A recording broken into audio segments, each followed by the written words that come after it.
Midnight hit the city like a verdict, and the rain made every streetlight look guilty.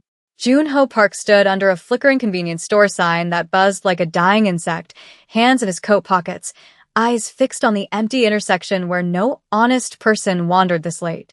He told himself he was here for business, for control, for the kind of routine that kept his world stable, but the truth sat heavier than the gun at his back. When he saw the body on the curb, he almost kept walking. Almost. A dark blue police uniform, soaked through, a batch catching stray light, and a young black woman's face turned slightly upward as if she had tried to breathe through the rain and failed. She couldn't have been older than 25. Beautiful. Even now, even with blood mixing into the water running down the gutter, even with her lips parted in a silent argument with death.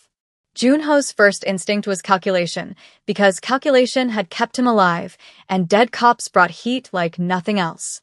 His second instinct was worse, because it wasn't safe, it was pity. It was recognition. It was that ugly flash of memory where he saw his own younger self on a cold street with nobody stopping. He crouched, careful, listening. A shallow breath. A faint pulse. She was not gone yet. Don't, he muttered to himself, like the word could protect him from the choice. But his hands were already working, pressing cloth to the wound under her ribs, feeling the tremor in her body as she fought for another second. Her eyelids fluttered, dark lashes trembling against wet skin. Who? She tried, voice thin and cracked. Junho's jaw tightened, and he leaned close enough for her to hear him over the rain. Stay awake, he said, low and controlled. If you sleep, you don't come back. She tried to laugh, and it turned into a cough that painted his fingers red. You're not a cop, she whispered. He didn't answer that, because lies were easy and truth was expensive. Instead, he slid an arm behind her shoulders and lifted, feeling how light she was, how quickly the city could erase someone. He carried her toward his car parked in shadow, and every step felt like crossing a line he swore he would never cross. The street was empty, but he could feel eyes anyway, because in this city somebody was always watching. He got her into the back seat, head supported, coat folded under her neck, and he spoke like he was giving orders to his own fear. What's your name? He demanded, because names made people real, and real people were harder to abandon. Her gaze locked on him, unfocused but stubborn. Nia, she breathed. Nia Coleman. Junho's throat tightened, and he started the engine. Nia, he repeated, as if claiming it could keep her alive. She tried to lift her hand toward him, fingers weak, and then it fell. I saw something, she said. They'll finish it. Junho kept his voice steady. Who is they? Her lips moved, but the words dissolved into pain. Sirens wailed somewhere distant, not coming for her, not yet. Junho drove anyway, into the rain, into the consequences, telling himself this was just damage control. But the way his chest ached when she shivered told him it was already more than that. The clinic was not on any map because maps were for people who trusted the world. Junho's car slid into a narrow alley behind a shuttered warehouse where a single light burned in a back room like a secret. Min-suk, his lieutenant, opened the door before Junho even knocked, his sharp face tightening when he saw the uniform. Boss, Min-suk said, voice strained with warning. That's a cop? Junho carried Nia inside anyway, jaw set like stone. She's bleeding out, he snapped. Get Dr. Han. Min-suk moved, but his eyes followed the badge like it was a live grenade. Inside, the air smelled of antiseptic and old smoke. Dr. Han was a tired man with steady hands and tired eyes, the kind of man who had stitched up too many secrets to act surprised anymore. He lifted Nia's shirt carefully, revealing the wound, and his expression went flat with urgency. Knife, he said. Deep. She's losing too much. Nia's eyelids fluttered again, and she tried to sit up, panic sharpening her voice. No hospitals, she rasped. They're in it. Junho leaned close, keeping his face calm even as something dark churned in his stomach. Who? He asked again, slower this time, like he could pull the truth out without breaking her. Nia's gaze found him, and for a second the fear in her eyes wasn't about dying. It was about being believed. Internal, she whispered. Not all. But enough. Dr. Han pressed her down gently. Save your strength, he told her. Junho stepped back, letting the doctor work, but He couldn't step away from the choice now, because her words had grabbed him by the throat. Internal. Enough. That meant this wasn't just a street hit. It was a cleanup. It was a system eating its own. Min-suk returned with gauze and clamps, and he kept his voice low, respectful, but angry. This brings war to our door, Min-suk warned. Police will sniff around. Junho's eyes stayed on Nia's face as she fought to stay awake. The war was already here, Junho said, and his voice sounded colder than he felt. Nia's fingers twitched against the sheet, and Junho reached out without thinking, catching her hand in his, anchoring it. Her skin was warm despite the blood loss, and the contact hit him like a confession. She looked at him, barely conscious, and her mouth curved in something that wasn't quite a smile, more like disbelief. Why? She breathed. Junho swallowed, because the honest answer was messy. Because he didn't want another ghost. Because he understood what it meant to be hunted by people wearing the same uniform you trusted. He squeezed her hand once, steady. Because I'm here, he said. And you're not dying on my street, Dr. Han's voice cut through. If you keep talking, you'll crash, he warned. Nia's gaze held Junho's anyway, stubborn as a vow. Promise, she whispered. Promise you won't hand me back. Junho felt the weight of every rule he lived by pressing down on him, and he hated how easily her fear broke through his armor. I won't, he said, and even Min-suk flinched at how final it sounded. Dr. Han worked fast, and the minutes stretched like a trial. When the bleeding finally slowed, when Nia's breaths became less desperate, Junho let himself exhale. Relief came with a sharp edge, because relief meant attachment, and attachment was a weakness enemies could exploit. Min-suk leaned in, voice like a blade. Boss, if she wakes and calls it in, we're finished. Junho didn't look away from Nia. If she wakes, he said quietly, she's going to tell me what she saw. He paused, feeling something unfamiliar and dangerous settle into his chest. And then, he added, we're going to decide who deserves to burn. Morning didn't bring comfort, only clearer evidence of rot. Nia woke to a dim room with blacked-out windows, the hum of a cheap fan, and the ache of stitches pulling tight every time she breathed. Her hand moved instinctively to her side, and she hissed through her teeth. Then she saw him. Junho sat in a chair near the door, coat draped over his knees, hair slightly damp as if he had never truly left the rain behind. His face was calm in the way of men who survived storms by pretending they weren't afraid. Nia tried to push herself up, eyes scanning for danger, for weapons, for exits. Where am I? She demanded, voice hoarse but firm. Junho stood slowly, palms open, offering no sudden moves. Safe, he said. As safe as the city allows. Nia's stare sharpened.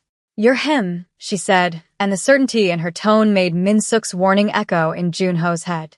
You're Park Junho. He didn't deny it because denial was childish. He stepped closer, keeping distance like respect. And you're Officer Nia Coleman, he replied. The one somebody tried hard to erase. Nia's jaw flexed, and anger warmed her cheeks despite the pallor. I should arrest you, she said, but her voice faltered because they both knew she couldn't even stand. Junho's eyes softened just a fraction, like a curtain lifting for 1 second. If you could, he said, you would have done it already. Nia stared at him, and the room filled with unsaid things. The smell of antiseptic. The faint throb in her wound. The knowledge that she was alive because her enemies saved her. Why? She asked again, quieter now, because the question had grown heavier overnight. Junho hesitated, and the hesitation was the truth trying to crawl out. I don't like waste, he said finally, but his voice lacked conviction. Nia didn't accept it. That's not it, she said, and her honesty hit him harder than any threat. She shifted, wincing, then steadied her breathing. I was on patrol, she began, forcing the memory into words like it hurt. Midnight rotation. Everyone thinks it's quiet, but it's not quiet. It's where dirty deals happen. Junho listened without interrupting, because this was the price of his promise. I saw a meeting, Nia continued, behind the transit depot. Men in suits. And one of them was police. Her eyes burned with betrayal. Internal Affairs.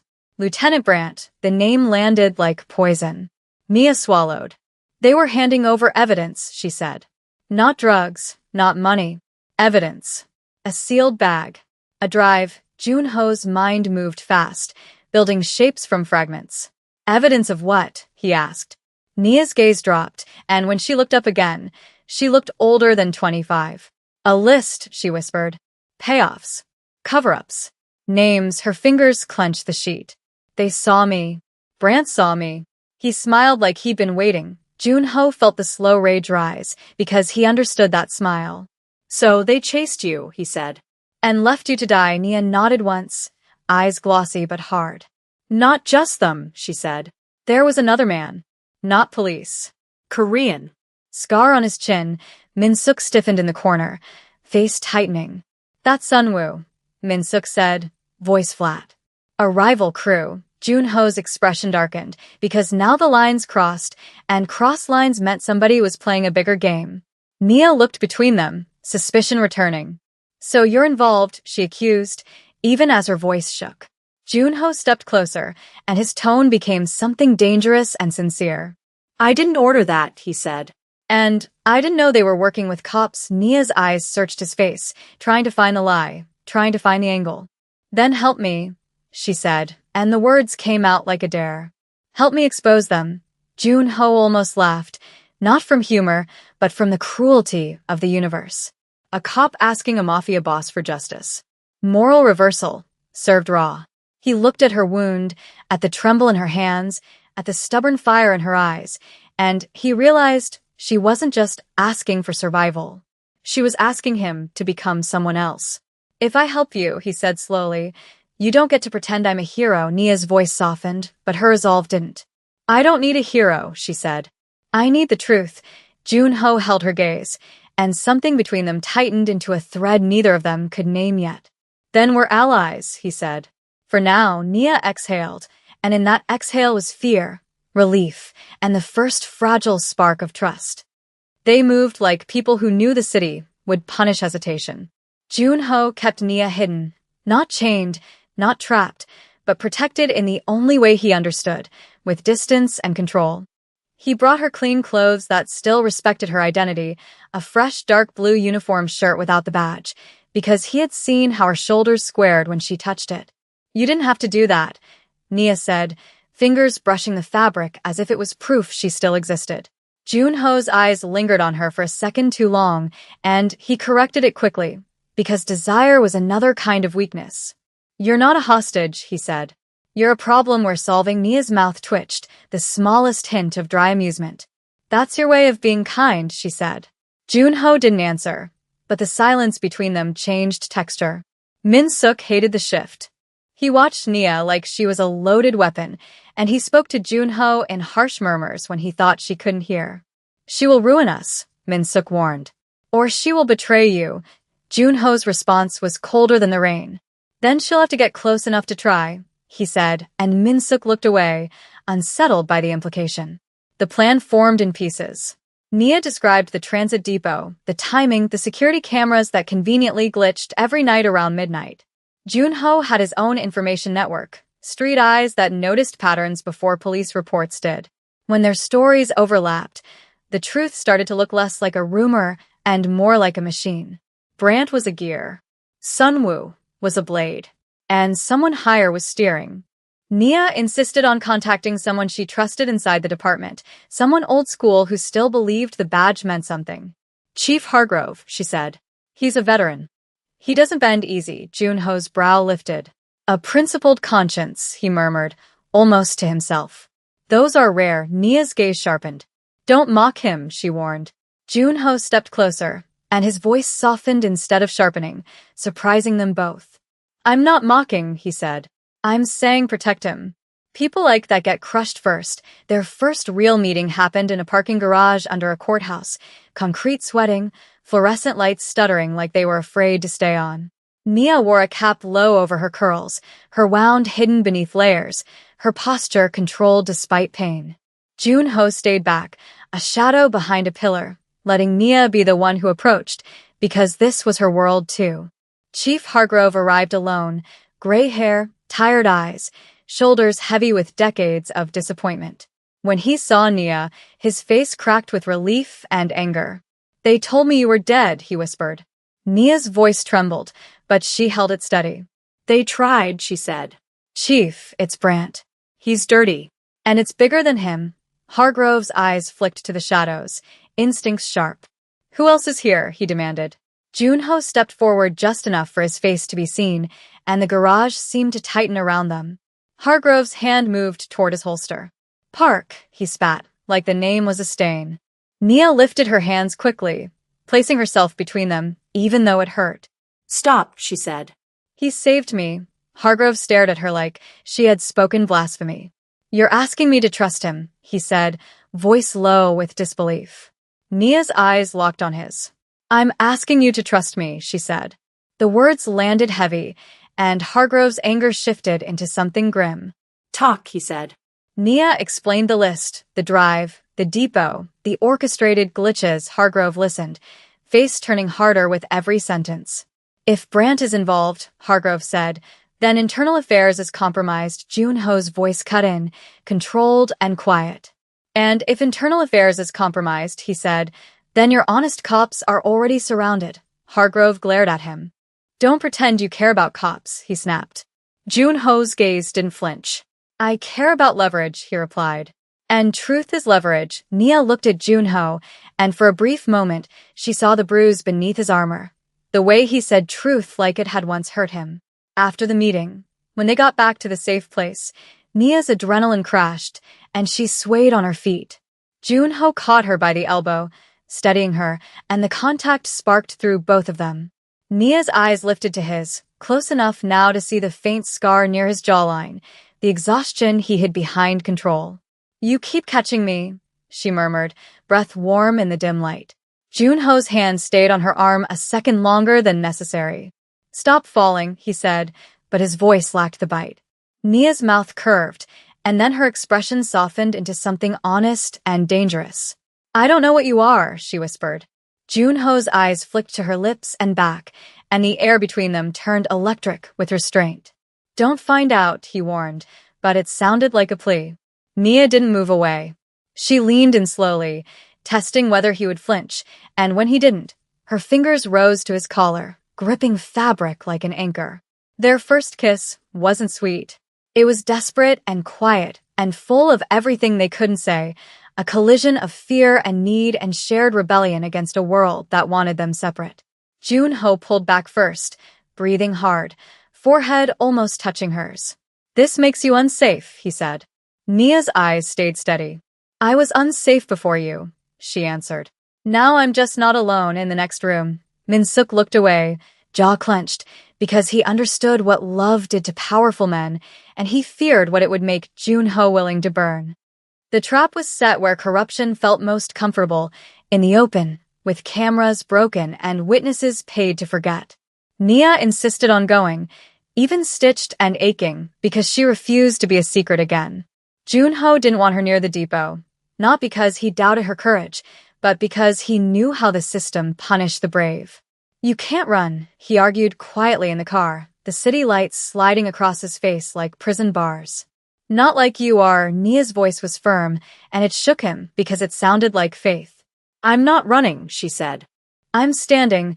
She reached across the console, her fingers brushing his knuckles, and the tenderness in the gesture felt almost violent in this context. Junho swallowed, then nodded once. Then you listen to me, he said. If it goes bad, you move when I say move. Nia's eyes held his stubborn. And you listen to me, she countered. If you start turning this into revenge, you stop. Junho almost laughed again, not from humor, but from how impossible she was. You're negotiating with a man you're supposed to hate, he said. Nia's lips tightened.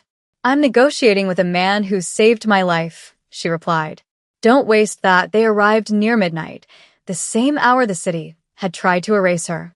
Junho's people took positions in shadow, quiet and disciplined, while Hargrove worked his own angle, keeping honest officers away so the compromised ones wouldn't sniff out the plan. Nia stayed hidden in a service corridor overlooking the depot lot, her heart pounding hard enough to hurt her stitches. She wore an earpiece, and Junho's voice came through low and steady. You see Brant, he asked. Nia's eyes tracked the lot, watching suited men step out of an unmarked car like they owned the night. Yes, she whispered. Lieutenant Brant. Same smile, then another figure stepped forward, scar on his chin catching the light. Sunwoo. Nia's breath hitched. And him, she said. The scar. Junho's voice tightened. Stay calm, he ordered.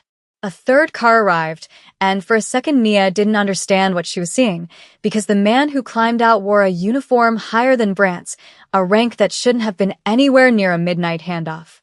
Captain Reyes. Nia felt the floor drop out beneath her. No, she breathed, barely audible.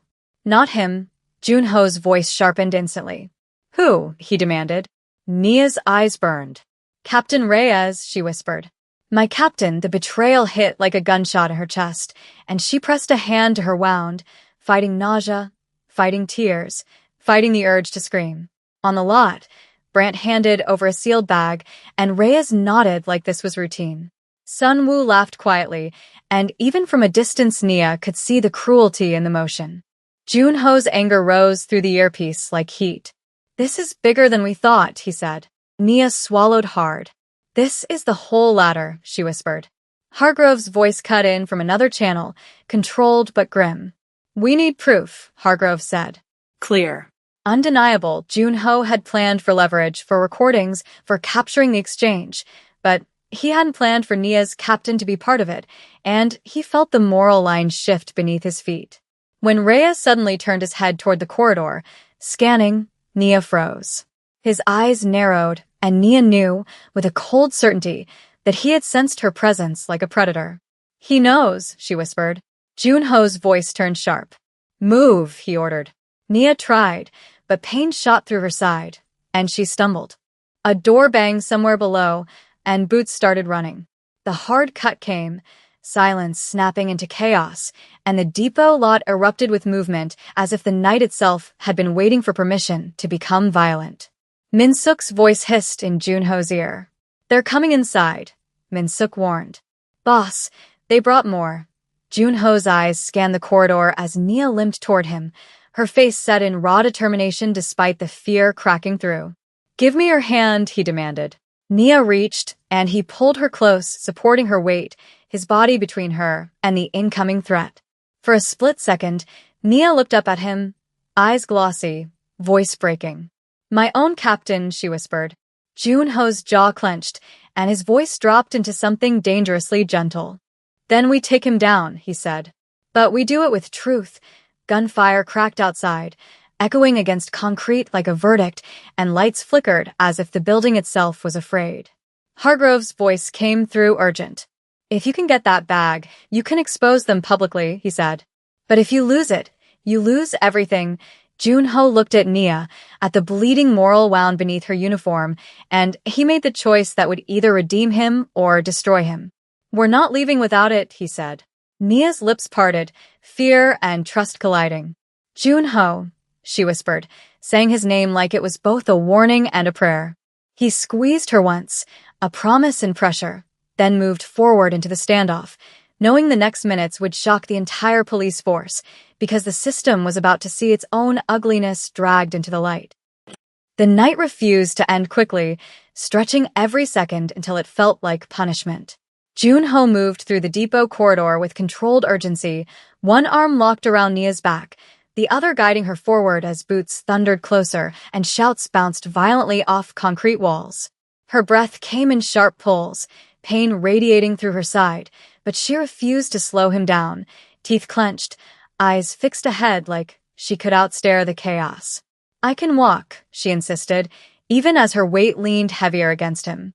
Junho didn't argue, because arguing wasted time, and time was the only currency they were out of. Then walk with me, he said, voice low, grounding, and she nodded once, drawing strength from the steadiness in his tone. They ducked into a maintenance room just as gunfire cracked down the hall, the sound ripping through the air like the city tearing itself open. Inside, the room was dark and cramped, pipes rattling overhead, the smell of oil and rust thick in the air. Junho pressed her gently against the wall, his body instinctively shielding hers, and for a brief moment the world narrowed to the sound of their breathing. Nia looked up at him, eyes wide but burning with purpose. The bag, she whispered. They can't leave with it, Junho's jaw tightened. They won't, he said, but the certainty cost him something, because he knew the odds. Min-suk's voice crackled through the earpiece, tense and fast. "Boss, Sunwoo is moving toward the south exit with Brandt," he reported. Reyes is staying back, controlling the scene. Junho closed his eyes for half a second, recalculating everything. "Hargrove," he said into the mic, "can you hold the perimeter?" The chief's reply came sharp and resolute. "As long as I can," Hargrove said.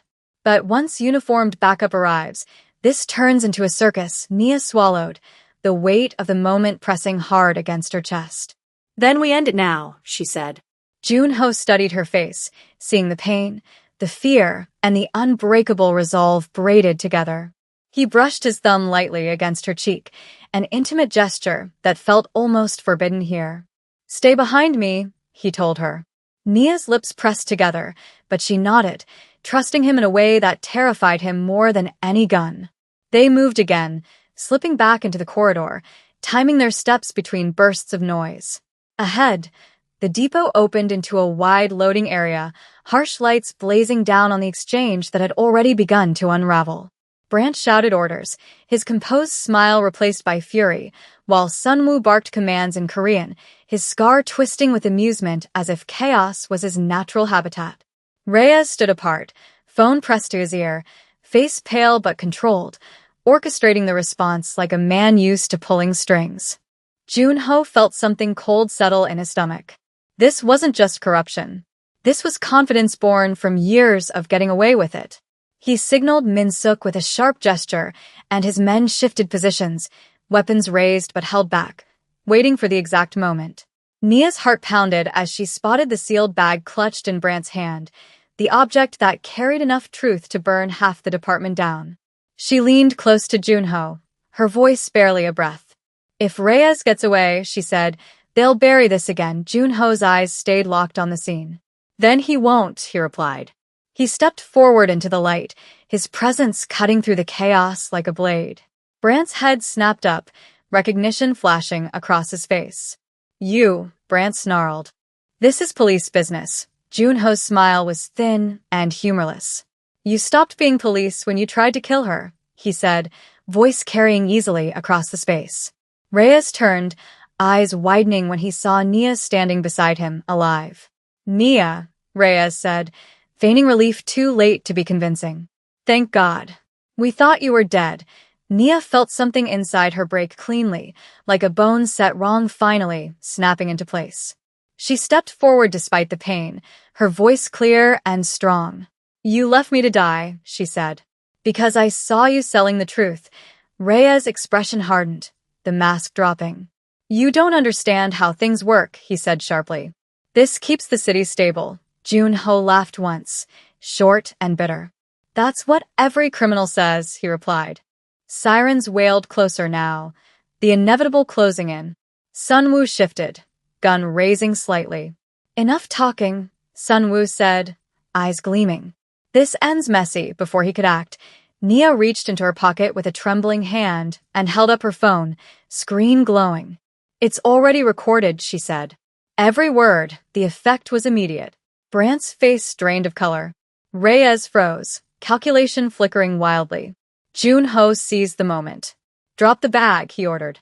Brandt hesitated, then dropped it like it burned. The sound echoed louder than the gunfire had. Hargrove stepped into the light with uniformed officers behind him, his presence heavy with authority that hadn't yet rotted. "Captain Reyes," Hargrove said, voice like iron. "You're under arrest." Reyes' eyes darted, desperation cracking his composure. He lunged toward Nia, and everything happened at once. Junho moved without thinking, shoving Nia aside and intercepting Reyes, their bodies colliding hard. The gun went off, a deafening crack, and for a second Nia couldn't tell who had been hit. When she saw Junho stagger but stay upright, rage and fear flooded her. Min-suk tackled Reyes from behind, dragging him down as officers swarmed. Sunwoo tried to run, but the net closed fast, his laughter turning into curses as he was taken down. The standoff collapsed into handcuffs and shouted commands, the truth spilling out in real time, undeniable and ugly. Nia dropped to her knees beside Junho, hands shaking as she pressed against his side. checking for blood. "You're hit," she whispered, panic breaking through. Junho winced, then exhaled slowly. "Grazed," he said. "I've had worse." Nia's eyes filled, relief and something deeper blurring her vision. She leaned forward and kissed him again, this time openly, fiercely, uncaring who saw, uncaring what it meant. "You saved me," she whispered. Junho closed his eyes briefly, forehead resting against hers. "We saved each other," he corrected. Around them, cameras flashed, officers whispered, and the sealed bag sat on the concrete like a loaded weapon finally disarmed. By morning, the story exploded across the city. Arrests followed arrests. Names spilled. Careers ended overnight. The police force reeled as the truth ripped through it, shocking even the most cynical veterans. Nia sat in a hospital bed, bandaged but alive, watching the news with Chief Hargrove at her side. "You did the right thing," Hargrove told her quietly. "Even when it cost you everything." Nia's gaze drifted to the window, where Junho stood across the street, hands in his pockets, keeping his distance like he always did now. "It didn't cost me everything," she said softly. "It gave me something real." Junho watched her from afar, the city humming around him, his empire shaken but intact, his soul heavier and lighter all at once. He had exposed a system that deserved to burn, and in doing so, he had changed the rules he lived by. When Nia finally stepped outside, walking slowly but unbroken, he met her halfway. "This is where we're supposed to walk away," he said, voice careful. Nia looked up at him, a small, knowing smile on her lips. "Maybe," she said. "Or maybe this is where we choose what comes next." Junho considered her words, the city, the blood on his hands, and the hope standing in front of him. He reached for her hand, not hiding, not retreating. "Then we choose carefully," he said.